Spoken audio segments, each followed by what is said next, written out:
നമ്മുടെ കനറ ബാങ്കിന്റെ അക്കൗണ്ടിനകത്തുള്ള mini statement നമുക്കിങ്ങനെ എളുപ്പത്തിൽ ഒരു ATM കൗണ്ടർ വഴി എടുക്കാം എന്ന കാര്യത്തെ പറ്റിയാണ് ഇന്നത്തെ വീഡിയോയിൽ നമ്മൾ നോക്കാനായിട്ട് പോകുന്നത്. അപ്പം നമുക്കിനി കൂടുതൽ കാര്യങ്ങളോട് തന്നെ പോകാം. അപ്പോൾ ഇതിന് ആദ്യമായിട്ട് തന്നെ നിങ്ങൾക്ക് അവൈലബിൾ ആയിട്ടുള്ള ഒരു ATM കൗണ്ടറിൽ പോയതിന് ശേഷം നിങ്ങളുടെ ATM കാർഡ് കൃത്യമായിട്ട് തന്നെ മെഷീനിലോട്ട് ഇൻസേർട്ട് ചെയ്ത് കൊടുക്കുക. കാർഡ് ഇൻസേർട്ട് ചെയ്ത് കഴിഞ്ഞ് നമുക്ക് സ്ക്രീനിൽ ഇത്തരത്തിൽ ഇവിടെ ട്രാൻസാക്ഷൻ നടത്താനായിട്ട് ആവശ്യമായിട്ടുള്ള ലാംഗ്വേജ് ചൂസ് ചെയ്ത് കൊടുക്കേണ്ട മെസ്സേജ് വന്നതായിട്ട് കാണാം.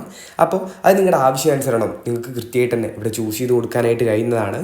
അതിനുശേഷം നമ്മളോട് അവർ നമ്മുടെ ATM പിൻ നമ്പർ എൻ്റർ ചെയ്യാനായിട്ട് പറയുന്നുണ്ട് ഇവിടെ. അപ്പോൾ അത് കൃത്യമായിട്ട് തന്നെ തെറ്റൊന്നും കൂടാതെ ആ 4 അക്ക പിൻ നമ്പർ നിങ്ങളിവിടെ എൻ്റർ ചെയ്ത് കൊടുക്കുക. അത് എൻ്റർ ചെയ്ത് കഴിഞ്ഞിട്ടുണ്ടെങ്കിൽ നമുക്ക് ഇത്തരത്തിലുള്ള ഒരു ഏരിയയിലോട്ടാണ് എത്താനായിട്ട് കഴിയുക.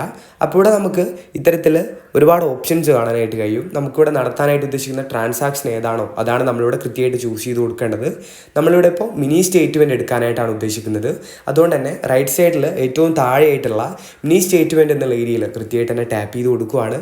പിന്നീട് നമ്മുടെ അക്കൗണ്ട് ടൈപ്പ് ഇവിടെ ചൂസ് ചെയ്ത് കൊടുക്കേണ്ടതായിട്ടുണ്ട്. എൻ്റെ ഇതിവിടെ സേവിങ്സ് ആണ് വരുന്നത്. അതുകൊണ്ട് ഞാൻ ഒന്നാമതുള്ള സേവിങ്സ് എന്നുള്ള ഏരിയയിൽ ടാപ്പ് ചെയ്തു.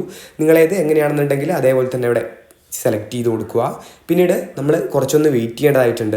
വെയിറ്റ് ചെയ്ത് കഴിയുമ്പോൾ തന്നെ നമുക്ക് കൃത്യമായിട്ട് ഇത്തരത്തിൽ ഒരു റെസിപ്റ്റ് ലഭിക്കുന്നതാണ്. നമ്മുടെ മിനി സ്റ്റേറ്റ്മെൻറ്റാണിത്. നമ്മുടെ ലാസ്റ്റ് നടന്നിട്ടുള്ള ട്രാൻസാക്ഷൻ്റെ ഡീറ്റെയിൽസ് ആണിത്.